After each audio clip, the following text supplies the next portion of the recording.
Finalizó la jornada 1 de este Mundial de Clubes de 2025 y vamos a analizar todo aquí, en 3 toques y con invitado especial.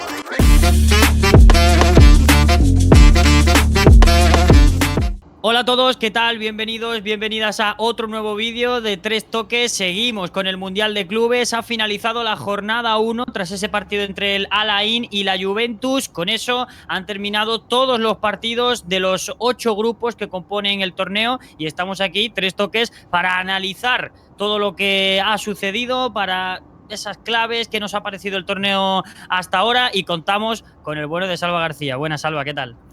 Muy buenas, Inma, muy buenas, compañeros. Pues bueno, encantado de estar por aquí, de que me hayáis invitado a 3 toques e intentaremos dejar el nivel alto, que con Borja Aranda ya quedó muy arriba. Totalmente. A ver, lo primero, quiero una opinión general de lo que está siendo el torneo, de si lo veis un torneo un poco más descafeinado, no ha llegado a ser todo o no ha llegado a cumplir todas las expectativas que teníais puestas en él. Empezamos por ti, Salva. A ver, para mí el torneo empezó en ese Boca-Benfica, voy a decir River, porque es que por un momento pareció un superclásico con Otamendi por ahí también marcando el gol, celebrándole a la grada. Ese fue el primer día en el que yo dije, ha empezado el Mundial de Clubes. Yo no te voy a engañar que ha habido partidos que me han parecido un tostón, ya no de verlo, sino incluso de forma previa, decir, y de verdad no voy a tener que ver un Bayern Auckland, no, es que no me llama absolutamente nada, y luego ves cómo se desarrolla el encuentro y termina 10-0, pero también te digo una cosa, que en época de mundiales, cuando hablamos de selecciones, creo que esto también en la fase de grupos ocurre, por lo que a mí esto no me preocupa en un mundial de clubes. Yo quiero ver cuando llegue la ronda de octavos qué equipos llegan, porque se está hablando mucho de la posibilidad de que todos sean europeos, de que a cuartos solo van a llegar europeos. Yo tengo esa pedrada de que alguna sorpresita, bien un brasileño, bien por ejemplo Al Hilal de Arabia Saudí, alguna sorpresita va a haber. Entonces, a mí honestamente en esta primera jornada, no te voy a decir que me haya parecido el mejor torneo del mundo, pero es que ni en la Champions, cuando hablamos de la fase de grupos, creo que hablemos de la mejor competición del mundo. Sí, yo estoy completamente de acuerdo en eso, ¿eh? Jesús, Pablo. Yo creo que el problema no es tanto el nivel de los equipos, sino el ritmo de los partidos. A mí me está pareciendo completamente un torneo de pretemporada. Ya por el aura de los estadios, por los horarios. Pero es que el ritmo, vemos futbolistas andando. Ahora, eso sí, el Boca-Benfica fue mi partido favorito. 3 tarjetas rojas, 4 partidos le han caído a Ander Herrera, 4 partidos a Fidal, 2 al de Benfica, a Velotti. Eso sí es un partido que tú dices, merece la pena quedarme despierto a verlo. El resto, muy descafeinado. Yo creo que también se está infravalorando mucho el ritmo del torneo. Es decir, es complicado que equipos que juegan a un ritmo inferior, porque ya en su liga se juega a un ritmo inferior, igualen a equipos sudamericanos o europeos a jugar a lo mismo. Yo creo que los sudamericanos en este caso están subiendo el listón. Creo que ellos se lo están tomando muchísimo más en serio que los europeos, porque para ellos es un momento en el que decir, aquí estamos nosotros y no somos tan malos como se nos pintan. Pero me parece que los europeos sí que han empezado en una marcha bastante más baja. Sí, yo creo que esta primera jornada puede ser un poco punto de inflexión. Ha habido muchos pinchazos de europeos que ahora vamos a analizar, y de equipos potentes, sin ir más lejos el Real Madrid. Creo que ha sido un punto de inflexión para a partir de aquí decir, oye, que esto es más serio de lo que pensábamos y que esta gente tiene más nivel de lo que en un principio teníamos planeado. Pero si os parece, empezamos por el grupo A, vamos a ir grupo por grupo de forma breve para ir analizando un poco todo. Tenemos como líder ahora mismo al Al Ahly, que empató en ese primer partido por 0-0 ante el Inter de Miami. Hay que decir que este grupo no ha habido goles en ninguno de los dos partidos, todos tienen un punto, y creo que ese Al Inter de Miami, no sé cómo lo visteis vosotros, pero fue el partido que quizá de los que más expectación tuvo, porque fue el primero, pero para mí de los de peor nivel, ¿eh? Peor. Sí. Has dicho que lo tuviésemos que resumir o comentarlo de forma breve. Yo diría gran Ustariz, poco de Messi y, ostras, de pena en el sentido no... Sí, de que uno lo ve y dice, jolín, qué pena por Suárez, lo mal y lo lejos que está de ser el futbolista que en su momento llegó a ser, ¿eh? Esa rodilla no aguantó ya mucho, ¿eh? Suárez está para un partido de solteros contra casados. Yo quiero ver a uno de los mejores delanteros del mundo, ¿vale? Sí, yo quiero ver ahora el reto de Inter de Miami contra Porto Palmeiras, que son equipos más fuertes. Vamos a hablar ahora también de ese partido, porque a mí es cierto que es un partido que terminó sin goles también, pero oye, en cuanto a nivel, ritmo, jugadores interesantes, este sí que me pareció de los buenos y de los mejores, ¿eh? A mí me gustó mucho este partido, ¿eh? Me sorprendió muchísimo Richard Ríos, que es verdad que lo llevamos hablando mucho de él por la eliminatoria sudamericana, por la Copa América, ha sido muy importante en Colombia. Me parece que el hecho de que estuviera todavía allí compitiendo en Sudamérica le daba ese margen a duda, pero ya compitiendo contra equipos que estamos viendo competir aquí también en Europa, se puede demostrar que es un jugador que está para dar el salto y no a un equipo cualquiera, está para dar el salto perfectamente a una Europa League o a un Champions League. A ver, yo de Richard Ríos no creo que sea tanto. Es verdad que desprende una aura tremenda, porque es verdad, y un centrocampista que abarca muchísimo campo y que sorprendió. Pero tanto como para eso por un partido, Pablo, yo me esperaría un poco. Por lo menos a nivel Champions no lo veo yo. Yo ese escalón de Europa para ver cómo se adapta, también sabiendo que a los futbolistas sudamericanos les cuesta en Europa, sí, pero a nivel Champions relájate un poquito.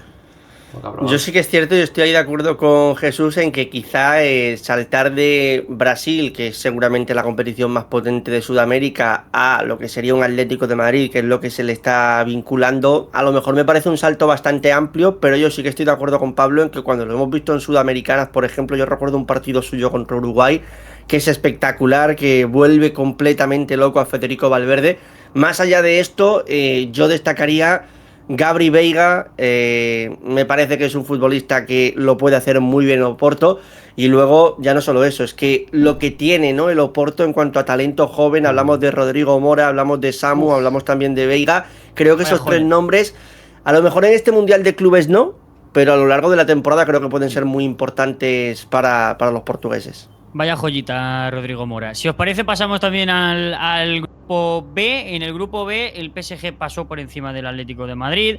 Yo creo que es cierto que al Atlético de Madrid le hace mucho daño ese gol que le anulan a Julián Álvarez y todo lo que sucede en la segunda parte. Luego ya la roja al inglés pues termina, ¿no?, por matar al equipo del Cholo Simeone, pero la imagen fue verdaderamente pobre y creo que junto a Bayern y a Juve, que ahora los vamos a analizar también, el PSG son los tres equipos europeos que realmente han dado muestras de su potencia y han ganado sus partidos con real solvencia. Sí, yo estoy en esas, Inma, que apuntas con respecto al Paris Saint-Germain. Al final el PSG, por ejemplo, hablaba anteriormente Jesús de que está pareciendo un partido de pretemporada, sobre todo para los europeos, yo creo, ¿no? En esta primera jornada, no voy a hablar en plural porque solo se ha jugado una. Claro, el PSG es que no le ha dado tiempo siquiera a descansar y yo creo que todavía viene con esa marchita de jugué hace unos días la final de la Champions, pues ahora juego contra un equipo europeo que sí que ha tenido que hacer un parón y tiene que volver a reactivarse. Yo creo que eso es lo que también le está costando y por eso hemos visto imágenes de algunos equipos europeos más lejos de lo que creo que tenemos como expectativa. Dicho lo cual, sí, le anularon un gol a Julián Álvarez que pudo tener mucho impacto en el devenir del encuentro, pero yo creo que el Paris Saint-Germain fue ampliamente superior, sí, y que fue un partido en el que nos sirvió para no conocer, porque ya las conocíamos, sino potenciar aún más cuáles son las necesidades que tiene el Atlético de Madrid en este mercado de fichajes. No, totalmente. Yo digo una cosa, el ver a Javi Galán defender a Desiré Doué, a mí me dolió en el alma, en el sentido de cómo el Atlético de Madrid quiere competir con Javi Galán cubriendo a este tipo de futbolistas. Es que necesita, lo que tú dices, es que se evidenciaron las carencias del Atleti y sobre todo en ese lateral izquierdo que le hizo, vaya, lo que quiso con él. Y por delante, que después veías el Atlético de Madrid en ataque y Samu Lino contra Raf Hakimi, eso era otro dolor de ojo. El Atlético de Madrid ya no es solo que haya tenido el parón que no ha tenido el PSG, incluso sus jugadores con las competencias internacionales, sino que es que el Atlético de Madrid deja de competir por todo prácticamente en abril. Lleva 2 meses desconectado de Liga, de Champions, de Copa, y es muy complicado. Además, este tramo final de Liga se le ha visto en partidos desastrosos, como nos comentó Borja Aranda, que sí que en Las Palmas, otro equipo más pequeño. Pero es que el Atlético de Madrid compitiendo así contra un PSG, un Atlético de Madrid del Cholo, el último que nos esperábamos, ¿eh? Sí, Totalmente. Nos detenemos ahora también en ese partido del mismo grupo, Botafogo, Seattle Sounders. Sobre todo me voy a parar en Botafogo, que es el actual campeón de la Libertadores. ¿Qué os pareció? ¿Le veis con potencial a los brasileños de avanzar o creéis que la cosa entre Atleti y Botafogo va a estar muy definida para los del Cholo? ¿Le pueden hacer frente? Tú dices que te vas a detener en los brasileños. A mí me gustaron, los americanos. Me gustó Seattle Sanders en la segunda Sí, parte. también. Tuvo un montón de ocasiones. No, a lo que voy es que quiero ver el partido contra el Atlético de Madrid en esta jornada 2 porque, insisto, al ser en tierras americanas, yo no sé eso, cómo el Atlético de Madrid lo va a afrontar después de haber encajado 4 goles. Y dicho esto, pues Botafogo no lo veo ganándole al Paris Saint-Germain, pero como el Seattle Sounders sea capaz de competirle al Atlético, todo puede ser que nos vayamos a la última jornada decidiéndose quién avanza a la siguiente ronda o a la fase de octavos de final. Me gustó, por cierto, bastante el partido de Igor Jesús y bueno, al final Alex Telles ya lo conocemos todos. Si sabes qué pasa, Salva, que yo vi dos partes muy diferenciadas y creo que fue muy de mérito del Botafogo, que echó el culo demasiado atrás en el partido y eso le dio muchas más opciones a Seattle Sounders. Yo creo que eso es un debe que le hemos visto a todos los equipos sudamericanos, que siempre que se ponían por delante, daban 2 pasitos para atrás. Lo vimos con Botafogo, lo vimos con Boca Juniors con el 2-0, que ya empezaban a llevar el fútbol a un fútbol más de barro, podríamos decir. Lo vimos incluso con River Plate, que con un 2-0 a favor empezó a darle el balón a Urawa Reds. Y me parece que ahí es donde tienen el debe los equipos de Sudamérica. Pues vaya que sí, al final el Atlético de Madrid se puede complicar la vida tontamente con estos dos equipos, porque como hagas un partido de baja intensidad y estos dos equipos van a apretar, ya lo vimos en sus partidos, que a donde no llega su calidad sí están poniendo esa fuerza, sí están poniendo ese esfuerzo, y Seattle sobre todo tiene esa cosita de que está jugando en su país. A mí me dejó muy frío, por ejemplo, Pepo de la Vega. Yo tenía muchas ganas de verlo, futbolista mitiquísimo del modo carrera, y luego lo vi y me llevé una decepción total, pero bueno. Por el resto me sorprendió, como dice Salva, el nivel tanto de Seattle como Los Ángeles FC, que esperaba nada de ellos. Sí. Grupo C, del Bayern 10, Oakland 0. Creo que hay poco que comentar. Este nos lo vamos a Golpe de saltar. realidad, no hay más. Pero hemos hablado. Partido Oakland-Cachilleja, que se dé, por favor. O si no, con el Cártama mismo, ¿sabes? Pero sí nos vamos a parar en ese Benfica-Boca, que hemos hablado un poquito al principio. ¿Es el mejor partido de la jornada 1? Os pregunto directamente. Yo creo que para el espectador neutral seguramente. Para mí sí. Sí. Estaba echando memoria. Es cierto que lo haya visto, pero también por horario a lo mejor y con el parón. Yo lo que pude ver del Pachuca contra Salzburgo me gustó mucho, no te voy a engañar. Muy top. Pero considero que sí, que ese Boca Benfica, por lo que apuntaba anteriormente también Jesús, de que fue un partido que tuvo tarjetas rojas, que tuvo patadas, que tuvo encaramientos entre unos y otros. Yo creo que fue, pues oye, el primer partido de decir, hemos llegado al Mundial y esto es lo que se nos viene por delante, y a mí me flipó, y además también con varias cositas muy interesantes. El tema de Álvaro Carrera, ver cómo jugaba, que honestamente no me terminó de convencer mucho. Varios ex La Liga en Boca, como por ejemplo Bataglia, como por ejemplo también Lautaro Blanco, es decir, cositas pues curiosas en ese partido. Yo de Boca vi lo que esperaba. Un equipo rocoso, un equipo que iba a ir bien al balón parado y que la que tuviera la iba a aprovechar. Y esa intensidad en el partido es que daba gusto verlo. Viniendo de lo que veníamos ver, que cada balón se peleaba como si fuera el último, te daba esa cosilla de sabes lo que se está jugando, aunque sea únicamente ya por el dinero mismo. Es que no importa, si es que al final tienen que ir así. Tú sabes lo que es para Boca irse a lo mejor de la fase de grupo con 3 millones de euros. Es que puede romper la Liga Argentina como se vaya con 10 millones así tontamente, porque allí se ingresa muy poco, salvo por los fichajes, como River va a ingresar ahora 60 por no estar ¿no? ¿Sabes? Pero al fin y al cabo, Boca creo que le dio la importancia que tenía el partido, cosa que otros equipos no han hecho. Que además Boca sabe que era un partido que podía significar meterse segundo de grupo, porque deducimos que ambos equipos van a perder contra Bayern de Múnich si nada sale de lo normal, y ambos van a ganar a Auckland. Entonces ese partido era prácticamente un partido por el segundo puesto. Igualmente, a mí me decepcionó bastante Benfica, sobre todo aquí, que le hemos visto 3 partidos contra el Barcelona durante la Champions League en los que ha competido perfectamente, incluso ha llegado a ponerlo contra las cuerdas allí en el Estadio de la Luz.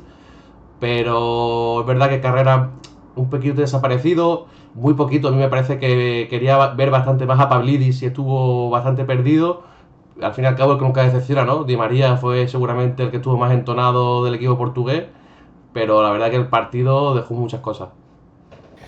Grupo D, Flamengo, Chelsea, Los Ángeles FC y es Tuni, el Flamengo que a mí me pareció un buen equipo, sobre todo creo que el equipo de Felipe Luis tiene una idea muy formada, tiene buen trato de balón y pasó por encima del Tunis, que creo y evidentemente parece que es el equipo más flojo del grupo, y luego el Chelsea, Los Ángeles FC, donde verdaderamente pienso que con un poquito más de acierto de Los Ángeles FC habrían puesto en serios apuros a los de Maresca.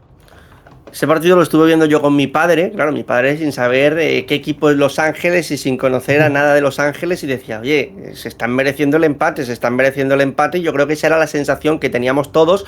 Luego sí que es cierto que llegó ya el gol de Enzo Fernández. Decir una cosa, ¿qué capacidad tiene Madueke para sacar de las casillas a uno que está viendo el partido bien en el estadio o en el sofá? O sea, es un futbolista que, aparte de que se las queda todas, porque no levanta la cabeza, es que todas las que se queda se las queda mal. Es decir, es un futbolista que a mí no me entra en cabeza, como el Chelsea, teniendo la capacidad económica que tiene, no ha hecho por probar o por intentar a otros jugadores por ahí. Sergi Palencia le hizo la noche imposible. Sí. A mí Madueke me recuerda en algunos toques a Adeyemi, ¿eh? Adeyemi también es un jugador que me encanta, pero que a la vez me pone muy nervioso. Es un jugador que siempre da toques de mal, que siempre decide también mal, y Madueke me recuerda al extremo alemán. A ver, yo lo veo más parecido a Juan Hernández, ¿sabes? Pero bueno, que vea lo que quiera. A ver, yo creo que lo de Los Ángeles, ahí es donde está la diferencia. Ahí es donde está la diferencia de calidad entre estos dos equipos. Los Ángeles jugó bien, tuvo ocasiones, pero al final, como no tiene futbolistas determinantes, pues no es capaz de lograr ese gol para meterse en el partido. El Chelsea llega con un Enzo Fernández que llegó perfectamente desde atrás entre centrales y marcó el segundo para sentenciar el partido. Ahora, Ismael, yo quiero hablar de alguien de Flamengo ahora cuando tú le des paso a ese partido. Dale. Flamengo tiene que pasar a la siguiente ronda por el simple hecho de poder seguir viendo a Gonzalo Plata, tío. Que pasó con el Real Valladolid, que está jugando el Mundial de Clubes. Por Dios, dejarnos disfrutar de ese jugador. Gonzalo Plata que entró por ¿qué pilota es Gerson? No es este, pero entró por un compañero que se llama Gerson. ¿Qué pilota es Gerson? A mí de Flamengo, el futbolista que tampoco descubro nada, me gusta y lo hemos visto un montón de veces ya convocado con Brasil, de Arrascaeta, que además marcó gol. Pero bueno, ya es un jugador que no lo vamos a ver en Europa porque pasa la treintena, pero que es un jugador que siempre, yo creo que ha tenido siempre ese talento para dar el salto a Europa. Lo que pasa es que también en Brasil se paga bastante bien.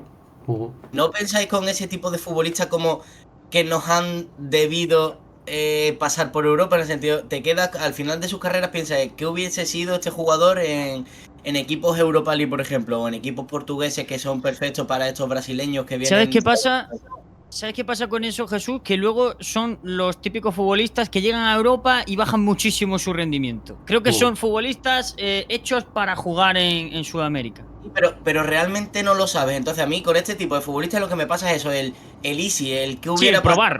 Y si llegan a Europa. Pero claro, a lo mejor por la comodidad de estar en Sudamérica y sobre todo que en Brasil ahora se pagan buenos sueldos, pues dice, me vi ahí yo enseguida, ¿no? Pero que me hubiera gustado a mí ver este tipo de futbolistas en Europa por poder comparar más fácilmente, ¿no? Nos quedamos en Sudamérica, Grupo E, River Plate, Urawa Reds, 3-1. Todo el mundo muy pendiente, y esto es así, de Franco Mastantuono. Sí, bueno, dejó un buen cambio de orientación, ¿no? Una buena apertura a banda en el primer gol de River y yo creo que poco más de Franco, es decir... Sí, a ver, a mí la primera parte de Mastantuono, venga, te la compro por un 6,5. La segunda parte no me da para probársela, pero no porque lo hiciese mal cuando tocase la pelota, sino porque creo que intervino muy poco en juego. Cuando tú vienes escuchando hablar a la gente de River Plate, te dice, no, es que River se construye alrededor de lo que hace Mastantuono. no sucedió esto. De hecho, a mí me gustó más, por ejemplo, Colido que Franco Mastantuono por la otra banda. Lo que sí me quedo de este partido, que no quiero que se pase por alto, vaya ambientazo en las gradas, ¿eh? Como animaban los japoneses, tú, mamita. Tremendo, tremendo. Junto a la afición de Boca, te diría que los dos mejores Sí. hasta ahora. Y también muy interesante en River, los Pechela, Acuña me parece que hizo también un buen partido. Creo que es una línea defensiva, Sí, la de Acuña hizo River. un partidazo cuando mató al extremo de Uragua. Que lo que Bueno, le sí, hizo un al penalti, extremo de madre Uragua mía. le hizo 3 penaltis en uno. Pero bueno. Madre mía, qué palo le pegó. Y yo creo que puede ser que Mastantuono le esté pesando esa presión sabiendo que todo el foco está sobre él. Porque al final es un chaval de 17 años y que sabe que se le está Bueno. mirando con lupa en este mundial, ¿eh? Puede ser, pero también te digo, ahí es donde se ve quién vale y quién no. Que no digo que Mastantuono no valga por un partido, pero que Lamine lleva ya año y pico con los focos encima desde los 16 años Sí. y en ningún momento se ha visto que le pese. A ver, yo creo que es cosa de procesos y de tiempos que hay que ir cumpliendo y etapas que hay que ir quemando. Un partido muy interesante. Monterrey, Inter de Milán. Ojo con Monterrey porque Sergio Ramos dio un clinic defensivo de nuevo, encima anotó gol y yo de verdad no sé, bueno, sí lo sé, el motivo, pero lo que nos estamos perdiendo cada fin de semana teniendo a Canales en México, ¿eh? Qué bueno es Canales. Sí, Rayados de España, ¿no? Tenemos por ahí a Canales, Oliver Torres, que fue el que dio la asistencia, Ramos, además también ex españoles no, ex La Liga, mejor dicho, no es que fuesen españoles y ahora han dicho que ya no son españoles, no, ex jugadores de la Liga Española, como también es el caso de Lucas Ocampo, que lo vimos en el Sevilla. Pero bueno, al final es lo que tú dices, es lo que nos estamos perdiendo con Canales, uno, y luego lo de Sergio Ramos, que claro, a lo mejor el que vea el día a día de la Liga Mexicana me dice, Ramos no es esto porque Ramos a lo mejor aparece un día puntual, pero cuando lo hemos visto nosotros de forma puntual en este debut contra un equipo que es subcampeón de Champions, la sensación es de Ramos con cerca de 40 años, lo plantas a jugar en el fútbol europeo y todavía Totalmente. puede dar un buen rendimiento. Evidentemente que luego tendrá lesiones y que luego tendrá pues sus altos y sus bajos, pero me parece que es un futbolista que cuando llega la hora de la verdad casi siempre está a la altura. No puedo estar más de acuerdo. Después del partido como que le tiró un guiñito al Inter de decirle aquí estoy yo, ¿sabes? Pues dijo, respeto al Inter, que ellos no miran el DNI, solo miran el rendimiento. Hizo un partidazo, quizás Ojo, se está buscando casa Ojo. en Milán, Sergio Ramos. Ojo, Ojo con la ojo a pareja ese Acerbi. Ramos, Bastoni. Acerbi y Bastoni. Madre mía. Cemento del bueno, ¿eh? Como el equipo rival pique al espacio, lo siento mucho, pero no sé qué va a hacer el Inter. Pasamos al grupo F. Yo creo que este ha sido el más flojo de todos. Y no sé si estáis de acuerdo. Nosotros lo dices. Entre este y el A está ahí, No, ahí la cosa, pero yo me creo quedo que- con este, ¿eh? Va a parecer Sí, un poco meme, pero ahora cuando hablemos del Mamelodi, yo me lo gocé, ¿eh? Aunque empezase tarde. A mí me gustó, ¿eh? Yo me quedo también con este, pero cuidado. Vamos a ir primero con ese Dortmund Fluminense. Partido discretito. De hecho, incluso creo que el Fluminense fue en gran tramo del partido mejor que el Dortmund y nos dejó una perlita en ataque como es Durán. Sí, estoy de acuerdo contigo, sobre todo en la primera parte, ¿no? A mí el Flu me gustó más bueno, que luego en la segunda y que el propio Borussia Dortmund. Hablas tú de este nombre, luego yo, otro de los nombres que quizá pondría encima de la mesa, que tenía muchas ganas de ver, pero bueno, tampoco me dijo gran cosa, porque también es su primer partido, no podemos sacar muchas conclusiones. El hermano de Jude, que no quiere que le llamen Bellingham, que quiere separarse del hermano Joe. para que le digan Joe y marcar y poner su sello de identidad o su seña de identidad, pero bueno, tampoco fue la gran cosa este partido. No, a mí me horrorizó el Dortmund, de hecho. Es que me parece que es un equipo que está muy lejos de lo que tú ahora mismo asocias. A ti te dicen Borussia Dortmund y tú te imaginas un equipo competitivo, con jóvenes promesas, que sale a morder. Y nosotros vimos la primera parte todos juntos, los tres, y vimos a un Dortmund irreconocible, que es que el mejor jugador del Dortmund, como es Brandt, podríamos decir que fue el mejor, pero es que tampoco hizo nada del otro mundo. Bueno, y luego Job salió, dio 2 aperturas a banda, pase Literalmente. fácil en lateral y poco más, un recorte bueno, eso sí, pero es como que tenías las expectativas altas de ver qué pasaba con el Dortmund en ese partido y te decepcionó absolutamente todo. Literalmente. Claro. Decimos Menos Dortmund Kovel nunca y decepciona. pues vaya doble parada hizo, aunque estaba la jugada invalidada. De un equipo amarillo a otro equipo que viste de amarillo, como es el Mamelodi Sundowns. como le gusta decir a Pablo, café para cafeteros, este partido Tanto. contra el Ulsan HD, donde creo que el nombre más destacado, Ikram Reyners, sin lugar a dudas. Salva, te hemos perdido. Estamos Sí. perdidos. Me Ahí habéis está. perdido, ya estoy. Ahora sí, Que ahora digo, sí. lo mejor de este equipo es que se hacen llamar los brasileños de Sudáfrica y te pones a ver al delantero que tuvo ramalazos, es decir, estoy viendo a Ronaldo Nazario, es decir, marcó tres goles, solo le subió uno al marcador. Es Eso da cierto igual. que yo leía un tuit que me hizo mucha gracia que decía ramalazos de Ronaldo, pero a Morata también lo lleva por ahí. Pero bueno, más allá de esto, a mí Reyners me gustó y a mí el Mamelodi me gustó la propuesta que tenía, un equipo que le gustaba en muchos momentos triangular, plantarse en campo rival. De hecho, les llaman los brasileños de Sudáfrica, no solo porque vistan de amarillo, sino porque dicen que les gusta, pues oye, jugar con ese estilo de juego bonito, un fútbol alegre, un fútbol de plantarse en campo rival, y esto yo creo que lo vimos. También es cierto que contra el canal de YouTube, como ustedes lo etiquetabais en el primer vídeo que hablabais del Mundial de Clubes y del Ulsan, pero bueno, contra el Ulsan HD, que te quiero decir, ¿qué me quieres decir de esta gente? Que por cierto, no sabía yo que el HD es de Hyundai. Hyundai, sí. Sí. A mí el Mamelodi me flipó, es que es un equipo que desprende aura. Sí. Vamos a ver. Es que es líder, Es el el líder del equipo- grupo ahora mismo. Es el equipo de todos este mundial de clubes. Nada, es un equipo que Sí. te cae simpático, entonces con ellos hasta el fin del mundo. Sí, es el equipo de todos. Yo creo que lo vamos a bautizar así ya, ¿eh? Es el equipo de todos, es el Mamelodi Sundowns. Grupo G. Yo creo que este también no nos vamos a detener No. mucho porque el City, debut discretito, es cierto que se adelanta muy rápido en el partido y a partir de ahí baja un poco los brazos, pero yo esperaba mucho más de los Cherky, Reinders y compañía. Le queda todavía, lleva muy poquito en el club. Y luego la Juve, que hace un ratito, por así decirlo, le ha metido 5 a la Alain, siendo muy superior. Y yo solo voy a decir una cosa. Mucho ojo con ese ataque con Seixao, Yildiz y Colomwani. Los tres marcaron gol. De hecho, a mí, Chico, me parece que es un jugador al que es difícil de...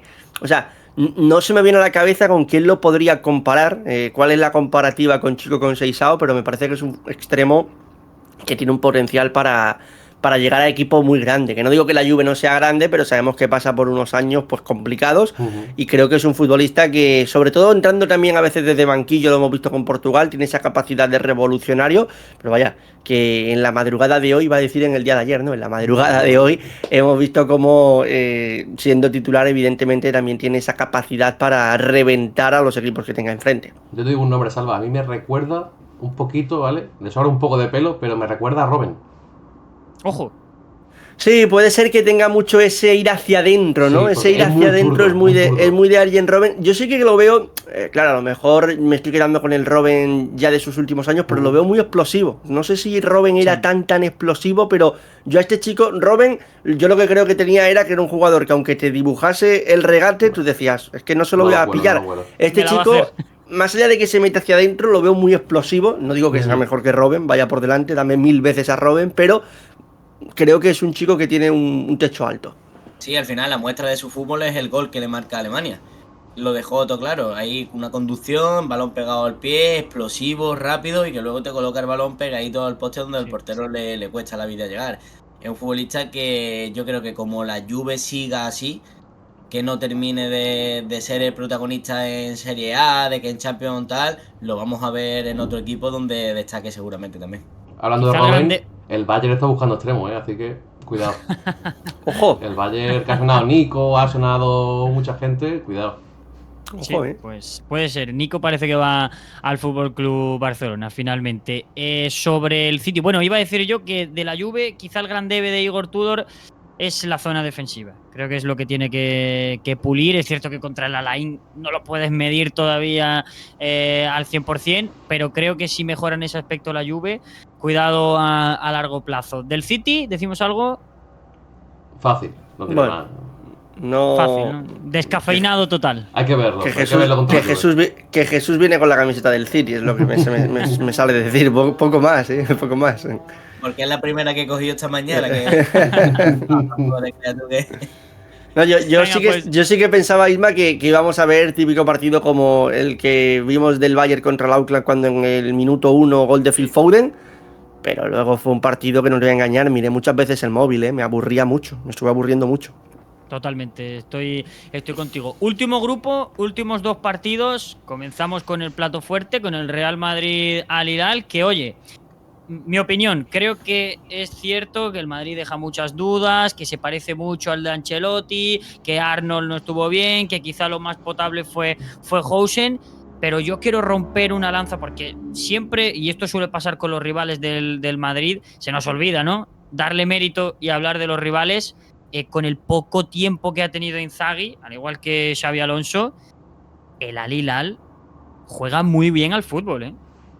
Y ya no solo eso, que tiene buenos jugadores, que a veces nos dicen el Al Hilal y tú piensas que van a venir de titulares 8 futbolistas de Arabia Saudí, que con todo el respeto hacia ellos sabemos que no tienen el nivel de jugadores que están en el Real Madrid o en grandes equipos europeos. Lo cierto es que yo creo que tú te ponías a mirar ayer la alineación del Al Hilal y decías, los conozco a todos, a excepción sí. a lo mejor de los 2-3 titulares que fuesen de Arabia Saudí, que también te digo, el extremo izquierdo Del tiene Mundial. pasado en la Liga Claro. Española, marcó gol contra Argentina, eso es, Claro, Aldasuari. Es decir, que son futbolistas que dentro de lo que cabe son de lo más potable de su país, son de los que suben el listón, pero a mí me parece que el Al Hilal tiene una buena plantilla, yo creo que va a competir por ser segundo de ese grupo, para mí es mejor que Pachuca y yo creo que la duda va a estar con Salzburgo y yo creo que también van a pasar por encima de Salzburgo, veremos qué es lo que termina sucediendo, pero con respecto al tema del Real Madrid, que es lo que tú apuntabas, Isma, a ver, lo decía Thibaut Courtois y yo creo que hay gente que se lo tomó esto un poco regular, pero es que yo creo que lo dijo. Muchas veces decimos que queremos que los futbolistas hablen sin pelos en la lengua. Es que tienen los automatismos de Ancelotti, él lo dijo y algunos consideró que era una falta de respeto hacia Ancelotti. No, oye, es una realidad, tú en 7 entrenamientos, 6 que lleve Xavi Alonso, perdón, no puedes borrar todo de un plumazo de lo que vienes haciendo en los últimos años o en los últimos meses. Entonces, teniendo en cuenta eso, pues yo sí que esperaba, no te voy a engañar, un reset de algunos jugadores. Yo, Vinicius Junior, esperaba un reset de él, veremos cómo avanza el torneo para él, pero la primera jornada es nefasta. Rodrigo Goes, pues tampoco vamos a descubrir nada. Asensio es un jugador que a mí me da la sensación, es cierto que luego Xabi Alonso lo exculpaba un poquito diciendo que jugó con tema de fiebre y por eso fue sustituido al descanso, pero Asensio me parece que es un futbolista que se ha ganado muy rápido la etiqueta de que va a ser el nuevo Nacho e incluso algunos el nuevo Ramos. Yo creo que Asensio para un parche como fue el de la pasada temporada donde no tenía centrales el Real Madrid bien, a mí Asensio en área propia me parece que es un futbolista que tiene mucho a mejorar. Es joven, también hay que decirlo. Una esencia de 38 jornadas, hay que verlo, que todavía no lo hemos podido testear. Yo me quedo con 2 nombres. Uno para bien y otro para mal. Para bien, Gonzalo García, que yo creo que le voy a dejar a Ismael, que le gusta mucho que hable después sobre él. Pero para mal, yo me voy a quedar con Bellingham. Lo vi muy perdido, creo que en un sistema que no le beneficia, en el que no pisa área, pero tampoco crea juego, y ahí me dejó a deber el inglés. A ver, yo sobre el Al Hilal, a mí me gustó mucho. Yo quería ver a este equipo, quería ver cómo estaba físicamente y demostró que está a la altura, que puede competir perfectamente. Y el Madrid es que Xabi Alonso no le ha dado tiempo a nada. Es verdad que Inzaghi tampoco le ha dado tiempo y vimos otra cosa en el equipo árabe, pero el Madrid es un equipo que viene con esos vicios, con esos automatismos y que le va a costar mucho a Xavi proponer que los futbolistas entiendan también su fútbol, porque es un fútbol que requiere de muchas cosas tácticamente y que en 3 días no lo puedes implementar. También es cierto que el nivel individual de los futbolistas del Madrid está venido a menos. Sí. Algo pasa ahí que no terminan de rendir, que parece que ninguno se encuentra cómodo en su posición y creo que sin Mbappé el Madrid es un equipo débil.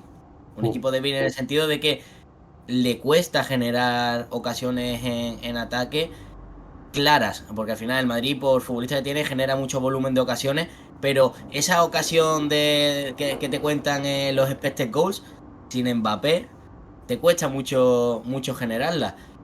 Y ahí lo que hablabais de Asensio, a mí Asensio me parece un central mediocre. Al final, sus carencias tácticas la suple con la velocidad que le ha valido a campo abierto, pero cuando lo metes en área a defender, le cuesta la vida y ya está, y no pasa nada. Que no te tienen que salir todos los canteranos futbolistas de primer nivel, pero si mejora eso, sí es cierto que bueno, que mejora bastante, pero a mí me deja muy frío.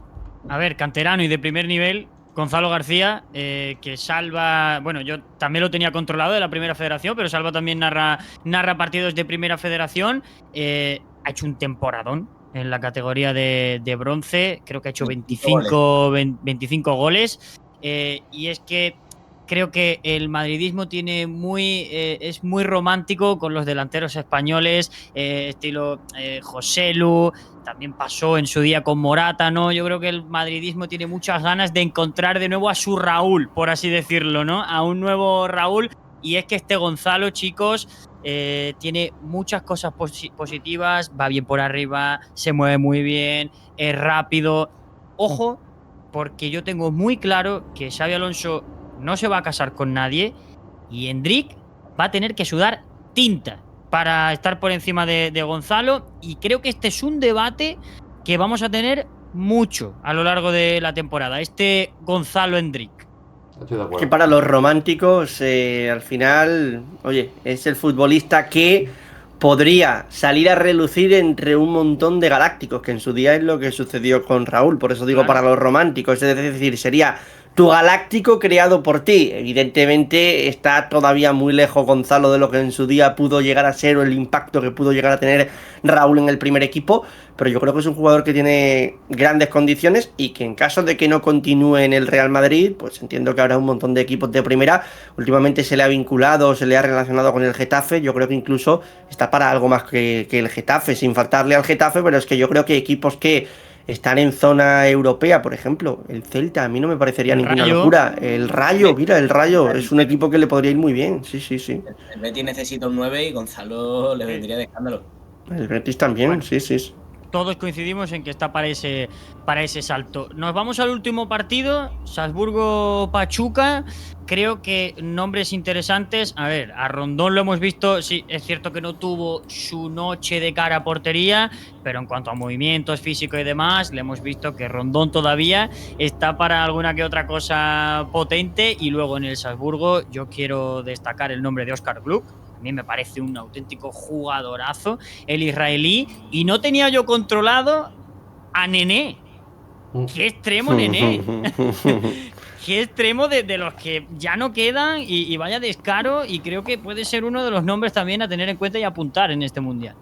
A mí me gustó Alexei Domínguez, futbolista de Pachuca y extremo también, la capacidad que tenía para cada vez que cogía la bola era recibirla y sabía lo que iba a hacer. No era un extremo quizá del estilo Nené, era un jugador pues más de trato de balón, pero insisto, me gustó Alexei Domínguez, el chico que jugó en izquierda para Pachuca. Y bueno, el partido que yo creo que realmente fue más de empate que de victoria para Salzburgo. Yo no conocía a Glouck, más allá de verlo en el Europeo Sub-21 al que tú precisamente hacías referencia. ¿Europeo fue? Ahora no recuerdo Sí, si Europeo fue Sub-21, sí. Fue en el Europeo Sub-21, pero te leía ayer por Twitter, me refrescabas el nombre y digo, venga, vamos a ver a Glouck, a ver qué tal. Y casi que, no te voy a decir en la primera que tuvo, pero sí que en esa acción de peligro de, ostras, cómo se la Pero cambió tuvo de dos, pie, el golpeo que Sí. tuvo, Tuvo dos eso así. es. Sí. Y a la segunda le entró. Uno al palo corto y Eso otro es. al palo largo, exactamente. Sí. A mí me gustó el nombre de Wittstrup en el centro del campo, que fue más un jugador más atrás, un regista que dieron en Italia. Y me gustó porque entra en mi perfil de delantero ideal, Petar Radkov, delantero que mide más de 1,90, está en mi equipo siempre. Me gustó, Pablo es es muy verdad de que no eso, pudo mojar, pero es verdad que es un delantero que yo creo que no va a tardar en salir del RB Salzburgo. Yo lo siento, yo soy un romántico y en este partido no me pude fijar en otra cosa que no fuera en qué sería Rondón vestido de blanquiazul. Era mi pensamiento todo el partido. Digo, es que hay que ver una vuelta al Málaga con lo bien que se está aquí, con lo bien que lo El hizo solecito. Rondón. Sigue marcando goles, sigue teniendo ocasiones. Digo, yo quiero volver a ver a Rondón en la Rosaleda. Era mi pensamiento durante 90 minutos de partido, ¿sabes? Mientras que lo estaba viendo. Así que me eclipsó el pensamiento de volver a ver a Rondón de blanquiazul. Pues yo creo que si os parece, chicos, ha quedado todo bastante resumido. Se nos ha ido el vídeo un poquito largo. Es normal porque son 8 grupos, 2 partidos por grupo, y hemos analizado partido por partido. Lo primero de todo, agradecer a Salva que se haya pasado por aquí. Salva. Nada, ha sido un placer y cuando queráis, ya sabéis, estoy por aquí disponible, bien sea para hablar del Mamelodi o, oye, de lo que sea. De lo que sea. Oye, Déjanos también tu canal, Proyecto Malaguista, que ha Eso hablado es. Jesús ahí del Málaga, de Salomón Rondón, y ahí habláis mucho del Málaga y hacen cosas bastante chulas, ¿eh? Eso es, por ahí podéis pasaros y hablar del Málaga, aunque yo creo que lo de Rondón, Jesús. El otro día nos hablaban también nos decía un chico por los comentarios, Gonzalo no iría mal, para el Málaga. Y yo, No, claro. claro, Gonzalo, ¿cómo va a ir mal? Gonzalo, ¿cómo va a ir mal? Tienes Lo que de vender a Rondón toda la un poco- plantilla y quedarte con Gonzalo solo. Es un poco sueño húmedo, ¿sabes? Lo de Rondón. Bueno, y hasta aquí el vídeo de hoy. Que os guste, como siempre, nos podéis seguir en todas nuestras redes sociales que os dejamos por aquí, suscribiros que nos ayuda mucho, vamos a estar subiendo pues también breves extractos, ¿no?, de lo que ha sido este vídeo por nuestras redes sociales y demás, y que seguimos metidos de lleno en el Mundial de Clubes, analizando todo, volveremos con el análisis de la jornada 2, volveremos con más vídeos interesantes, con más invitados y todo ello aquí, en Tres Toques, así que no os lo perdáis. Hasta el próximo.